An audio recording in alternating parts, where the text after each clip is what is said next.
Assalomu alaykum, hurmatli tomoshabinlar. Bugun men siz bilan juda muhim mavzuni gaplashaman. Pensionerlar pullarini yo'qotmaslik, pensiya to'lovlarida uzilish bo'lmasligi va ortiqcha sarson bo'lmaslik uchun 1 iyulgacha nimalarni qilib ulgurish kerak. Bu ma'lumot har bir pensionerga, pensionerning farzandlariga, nevaralariga, vasiylarga va nafaqaga yaqinlashib qolgan insonlarga bevosita tegishli. Chunki birgina hujjatdagi xato muddat o'tgan karta. Noto'g'ri telefon raqami yoki tasdiqlanmagan ma'lumot sababli odam o'z vaqtida olishi kerak bo'lgan pulini kechiktirib olishi mumkin. Videoni oxirigacha ko'ring, hozirroq kanalga obuna bo'ling va like bosib qo'ying. Chunki bu kabi amaliy ma'lumotlar aynan oilangizdagi keksalar uchun kerak bo'lib qoladi. Avvallari ko'p pensionerlar pensiyasini odat bo'yicha olardi. Kimdir pochtacha orqali naqd pul olardi, kimdir bank kartasiga tushirardi. Kimdir farzandiga ishonchnoma berib qo'yardi.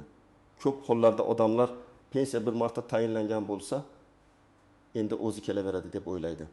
Aslida esa pensiya tizimida ma'lumotlar doimiy ravishda tekshirib boriladi. Fuqaroning yashash manzili, pasport yoki ID karta ma'lumoti, bank kartasi, telefon raqami, tirikligi, chet elga chiqib ketgan-ketmagani, ishonchnoma muddati, nogironlik guruhi, boquvchisini yo'qotganlik holati va boshqa ko'plab omillar to'lovga ta'sir qilishi mumkin. Hozirgi o'zgarishlarning mazmuni shundan iboratki, davlat to'lovlarini aniq egasiga, aniq manzilga va aniq hisob raqamiga yetkazishga harakat qilmoqda. Bu yaxshi tomoni bilan shaffoflikni oshiradi, ortiqcha xatolarni kamaytiradi. Biroq pensioner o'z ma'lumotlarini vaqtida tartibga keltirmasa, to'lov kechikishi yoki vaqtincha to'xtatilishi xavfi paydo bo'ladi. Shuning uchun 1 iyulgacha bo'lgan muddatni men tekshiruv va tartibga keltirish davri deb tushuntiraman. Bu degani, siz shu sanagacha o'zingizga tegishli pensiya ma'lumotlarini ko'zdan kechirishingiz, muammoli joylarni tuzatishingiz va kerak bo'lsa, pensiya jamg'armasi, bank yoki pochta bo'limiga murojaat qilishingiz kerak. Eng avvalo, pensioner o'z pensiyasi qayerga tushayotganini aniq bilishi shart. Bank kartasigami, naqd pul shaklidami, pochta orqali uyga olib kelinadimi yoki ishonchnoma orqali boshqa odam olyaptimi? Ko'p xatolar aynan shu savolga aniq javob yo'qligidan boshlanadi. Masalan, ona 8 yoshda pensiyasi kartaga tushadi, lekin karta qayerda ekanini o'g'li biladi. PIN kodini kelini biladi. Telefon raqami esa eski raqamga ulangan.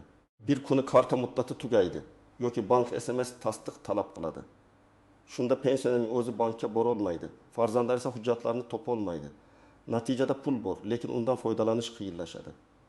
Ikkinchi muhim masala, shaxsni tasdiqlovchi hujjatlar. Agar pasport muddati tugagan bo'lsa, ID karta olinmagan bo'lsa, familiya, ism, otasining ismi yoki tug'ilgan sana bo'yicha ma'lumotlarda farq bo'lsa, bu pensiya bazasida muammo tug'dirishi mumkin. Masalan, pasportda O'g'loy deb yozilgan, bank kartasida O'g'loy deb ketgan, eski hujjatda esa O'g'loy bo'lgan holatlar uchraydi. Oddiy ko'ringani bilan tizim uchun bu 3 xil yozuv bo'lishi mumkin. Shuning uchun men doim aytaman, hujjatlardagi ism, familiya, tug'ilgan sana, JSHIR, yashash manzili va telefon raqamini tekshirtiring. Uchinchi masala bank kartasining muddati. Pensiya kartasi ko'pincha 3 yil yoki 5 yilga beriladi. Karta ustida oy va yil yozilgan bo'ladi. Agar kartangizda 0624 deb yozilgan bo'lsa, demak karta 2024 yil iyun oyigacha amal qiladi. Agar muddat tugagan bo'lsa, pul tushishi mumkin, lekin karta orqali yechib olish, to'lov qilish yoki bankomatdan foydalanishda muammo bo'ladi. Ba'zi hollarda bank yangi kartani chiqaradi, lekin pensioner olib ketmagani uchun pul eski hisobda turaveradi. Shu sababli 1 iyulgacha kartangizning amal qilish muddatini tekshiring. Birinchi navbatda pensiyasini ishonchnoma orqali oldirayotgan pensionerlar e'tiborli bo'lishi kerak. Ishonchnoma muddati tugagan bo'lsa, boshqa odam sizning nomingizdan pensiya ola olmaydi. Masalan, ota yotib qolgan, qizi har oy pensiyasini olib keladi. Ishonchnoma 1 yilga berilgan, lekin qachon tugashini hech kim eslamaydi. Iyul oyida qiz bankka boradi. Bank esa ishonchnoma muddati tugagan deydi. Pul yo'qolmaydi, lekin olish kechikadi. Yotgan odamni notariusga olib borish, notariusni uyiga chaqirish, hujjat tayyorlash vaqt oladi. Shuning uchun buni oldindan tekshirish kerak. Ikkinchi toifa, manzilini o'zgartirganlar. Pensioner bir tumandan boshqa tumanga ko'chgan bo'lsa, lekin ro'yxatdagi manzili eski joyda qolgan bo'lsa, pensiya bo'yicha xabarnomalar, tekshiruvlar yoki pochta yetkazib berish eski manzilga borishi mumkin. Masalan, bu qishloqdan shahardagi o'g'linikiga ko'chib kelgan. Pensiya avval pochtachi orqali qishloqda berilgan. Bu endi shaharda yashaydi. Lekin tizimda manzil o'zgarmagan. Bir necha oy hammasi yaxshi bo'lishi mumkin. Ammo keyin fuqaro manzilda topilmadi degan holat chiqsa, to'lov vaqtincha to'xtashi mumkin. Bu muammo ham oldindan hal qilinadi. Ro'yxat manzilini va pensiya yetkazib berish usulini yangilash kerak. Uchinchi toifa chet elga chiqib ketgan yoki uzoq muddat boshqa joyda yurgan pensionerlar. Agar pensioner O'zbekistondan tashqarida yashayotgan bo'lsa, pensiya to'loviga ta'sir qiladigan alohida tartiblar bo'lishi mumkin. Ba'zida pensionerning tirikligi yoki pensiyani olish huquqi tasdiqlanishi talab qilinadi. Men bunday holatda farzandlarga shuni maslahat beraman. Otam yoki onam chet elda, pensiyasi O'zbekistondagi kartaga tushib turibdi deb jim yurmasdan pensiya jamg'armasiga borib, aynan shu vaziyat bo'yicha yozma yoki rasmiy tushuntirish oling, og'zaki gap bilan cheklanib qolmang. 4-toifa.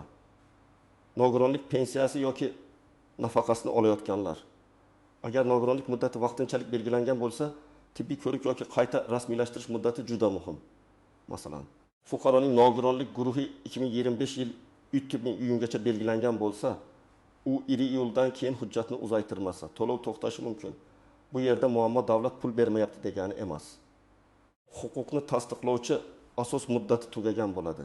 Shuning uchun tibbiy hujjatlar TMME yoki tegishli komissiya xulosalari vaqtida ko'rib chiqilishi kerak.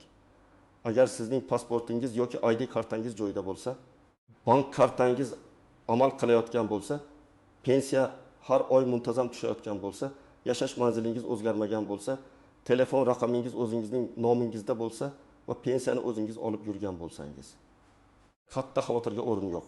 Lekin bu umuman tekshirilmasa ham bo'ladi degani emas. Men hatto hammasi joyida bo'lgan pensionerlarga ham kamida 3 narsani tekshirishni tavsiya qilaman. Karta muddati, telefon raqami va pensiya miqdori. Pensiya miqdorini ham tekshirish kerak. Ba'zan odamlar qancha tutsa shuncha ekan deb yuradi. Aslida indeksatsiya, ustama, ish staji, nogironlik holati yoki boshqa qo'shimchalar hisobga olinishi mumkin. Agar sizga 1 million 200 million so'm tushishi kerak bo'lsa, lekin 1 million 1 million so'm tushayotgan bo'lsa, farqning sababi bor. Bu xato ham bo'lishi mumkin. Qonuniy ushlab qolish ham bo'lishi mumkin. Bank krediti yoki ijro hujjati bo'yicha yechim ham bo'lishi mumkin. Sababini bilmasdan turib, pulim kamayibdi deb qo'rqish ham, mayli deb qo'l siltash ham noto'g'ri. Birinchi misol. 72 yoshlik pensionerning kartasi iyun oyida tugaydi. U bunga ahamiyat bermaydi. Chunki pensiya baribir tushadi deb o'ylaydi.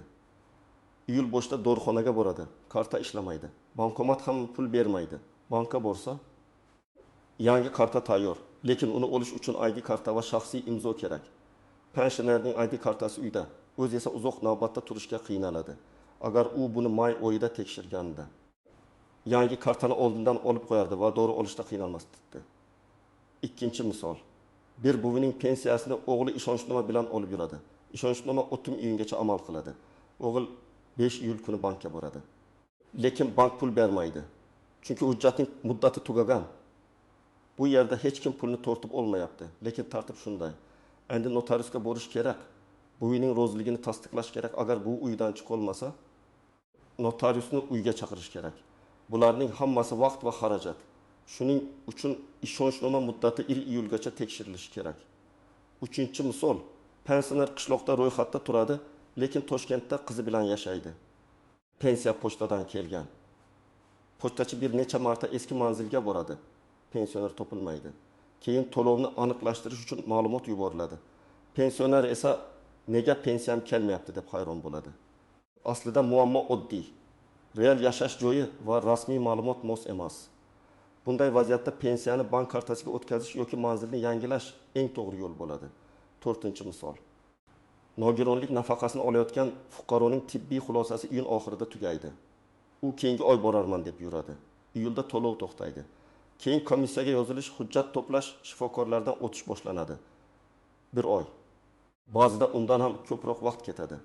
Agar hujjatlar oldindan tayyorlanganda to'lovda uzilish bo'lmasdi. Birinchi nozik jihat, pensiya to'xtatilsa bu har doim pul yo'qoldi degani emas. Ko'p hollarda to'lov vaqtincha ushlab turiladi va hujjatlar to'g'rilangandan keyin qayta tiklanadi. Lekin farq shundaki, pensionerga pul aynan kerak bo'lgan paytda qo'lida bo'lmaydi. Doğru kommunal to'lov, oziq-ovqat, qarz, davolanish xarajatlari kutib turmaydi. Shuning uchun keyin olamanku degan yondashuv xavfli. Ikkinchi nozik jihat. Bank kartasi va bank hisob raqami bir xil narsa emas. Karta muddati tugasa ham ba'zan hisob raqami yopilmaydi. Pensiya hisobga tushishi mumkin, lekin karta ishlamagani uchun pensioner pulni ishlata olmaydi. Bunday holatda bankdan yangi karta olish kerak. Agar bank hisobingizda pul bor, faqat kartani yangilang desa, vayma qilmang. Lekin kartani yangilashni kechiktirmang. Uchinchi nozik jihat telefon raqami. Hozir ko'plab xizmatlar SMS kod orqali tasdiqlanadi. Agar pensionerning bank kartasi boshqa odamning telefon raqamiga ulangan bo'lsa, bu xavfli. Ayniqsa, raqam allaqachon boshqa odamga qayta sotilgan bo'lsa, SMS begona odamga borishi mumkin.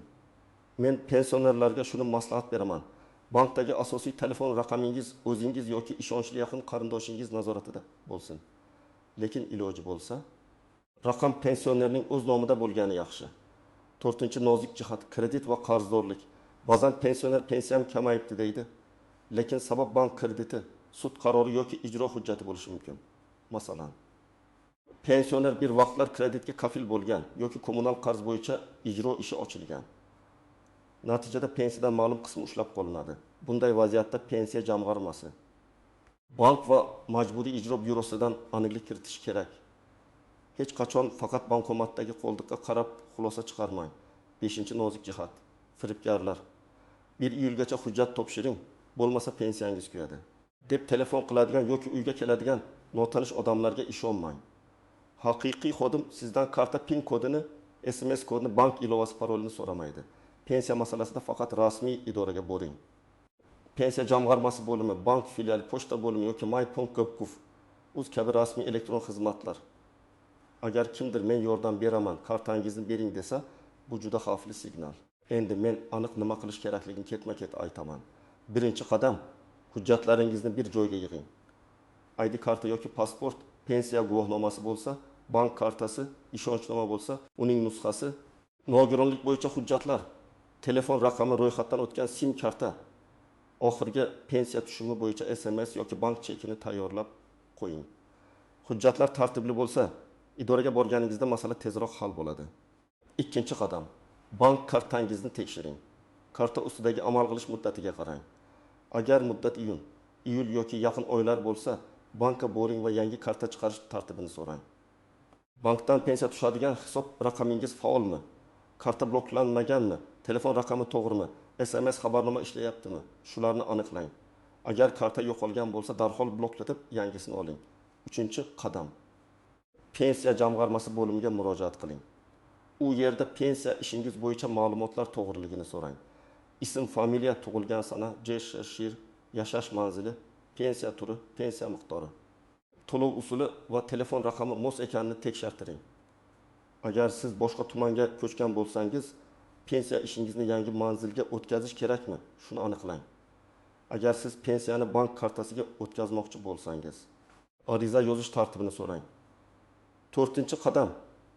Ishonchnomani tekshiring. Agar pensioner pulni o'zi ola olmasa, ishonchli odam orqali olayotgan bo'lsa, notarial ishonchnoma muddati tugamagan bo'lishi kerak. Ishonchnomada aynan pensiya olish, bankdan pul yechish, hujjat topshirish huquqlari aniq yozilgan bo'lishi lozim. Faqat umumiy gaplar bilan yozilgan hujjat ba'zi banklarda yetarli bo'lmasligi mumkin. Notariusga borganda pensiya va bank to'lovlarini olish uchun deb aniq kiritishni so'rang. 5-qadam. Nogironlik yoki boshqa muddatli hujjatlarni tekshiring. Agar sizning to'lovingiz ma'lum bir tibbiy xulosa, komissiya qarori yoki vaqtinchalik maqomga bog'liq bo'lsa, uning tugash sanasini ko'ring. Tugashiga bir necha hafta qolgan bo'lsa, shifokorga oldindan yoziling. Hujjatlar tayyor bo'lmasa, to'lovda uzilish bo'lishi mumkin. Ayniqsa, davolanishga muhtoj insonlar uchun bu juda muhim. 6-qadam. Pensiya miqdorini solishtiring. Oxirgi 3 oyda qancha pul tushganini yozib chiqing. Masalan, aprel oyida 1.400 ming so'm, may oyida 1.400 ming so'm. Iyunda 1.520 ming so'm tushgan bo'lsa, nima sababdan oshganini yoki kamayganini tushunib oling. Agar birdan kamaygan bo'lsa, bankdan ushlab qolish bor yo'qligini, ijro hujjati kelgan-kelmaganini. Pensiya jamg'armasidan hisob kitobni so'rang. og'zaki shunaqa bo'libdi degan javob bilan cheklanib qolmang, tushuntirish talab qiling. 7-qadam, yaqinlaringizga ma'lumot qoldiring. Ko'p pensionerlar hammasini o'zim bilaman deydi. Lekin favqulodda holatda farzandlar nima qilishni bilmaydi. Bank qaysi filialda, karta qachon tugaydi, pensiya qaysi sanada tushadi, pensiya jamg'armasi qaysi tumanda, ishonchnoma qayerda saqlanadi. Bularni hech bo'lmaganda bitta ishonchli farzandingiz bilsin. Lekin PIN kod va SMS kodni hammaga aytib yurish kerak emas. Xavfsizlik birinchi o'rinda turadi. Agar masala pensiya tayinlanishi, miqdori, manzil, to'lov usuli yoki pensiya ishi bilan bog'liq bo'lsa, tuman yoki shahar pensiya jamg'armasi bo'limiga boring. Agar masala karta, hisob raqam, bankomat, SMS, mobil ilova yoki karta muddati bilan bog'liq bo'lsa, pensiya tushadigan bank filialiga boring. Agar pensiya pochta orqali kelayotgan bo'lsa, mahalliy pochta bo'limidan ham aniqlik oling. Agar hujjatlarni elektron tekshirish imkoningiz bo'lsa, MyPoykaxgov uz orqali xizmatlarni ko'ring. Lekin elektron xizmatdan foydalanishda SMS kodlarni begonalarga bermang. Ariza yozishda oddiy, aniq va tushunarli yozing. Masalan, mening pensiya to'lovim bo'yicha ma'lumotlarimni tekshirib berishingizni, bank karta raqamim va yashash manzilim to'g'riligini aniqlashtirib berishingizni so'rayman. Agar pensiya kamaygan bo'lsa, pensiya miqdorim kamayishining sababini yozma ravishda tushuntirib berishingizni so'rayman. Agar manzil o'zgargan bo'lsa, pensiya to'lovimni yangi yashash manzilim bo'yicha rasmiylashtirish tartibini tushuntirib berishingizni so'rayman. Arizani 2 nusxada topshirish yaxshi, bittasi idorada qoladi. Ikkinchisiga qabul qilingan sana va muhr qo'yilsa, sizda dalil bo'ladi. Birinchi xato mening pensiyam baribir keladi deb tekshirmaslik. Pensiya huquq, lekin bu huquq hujjatlar orqali yuradi. Hujjatdagi kichkina xato katta kechikishga olib kelishi mumkin. Ikkinchi xato kartani farzandlarga berib qo'yib, o'zi umuman nazorat qilmaslik. Farzand halol bo'lsa ham karta muddati, SMS, bank qoidalari o'zgarishi mumkin. Pensioner kamida oyga bir marta qancha pul tushganini bilishi kerak. Uchinchi xato notanish odamlarga ishonish. Pensiyangiz oshadi. Karta raqamingizni ayting. 1000 iyulgacha ro'yxatdan o'tkazib qo'yaman. SMS kodni aytsangiz. Pulingiz tushadi degan gaplarning hammasi xavfli. Rasmiy xodim hech qachon sizdan PIN kod so'ramaydi. 4-xato muammo chiqqandan keyin yugurish. Men doim oldindan harakat qilishni tavsiya qilaman. 1000 iyulgacha bir marta bankka borish, bir marta pensiya jamg'armasiga qo'ng'iroq qilish yoki murojaat qilish, hujjatlarni tekshirish keyin oylar davomida sarson bo'lishdan ancha oson. Hurmatli tomoshabinlar, 1 iyulgacha eng muhim vazifa shuki, pensiya bilan bog'liq barcha ma'lumotlaringizni tekshirib, hujjatlaringizni tartibga keltiring. ID karta yoki pasport, bank kartasi muddati, telefon raqami, yashash manzili, ishonchnoma. Nogironlik hujjati va pensiya miqdorini albatta ko'rib chiqing.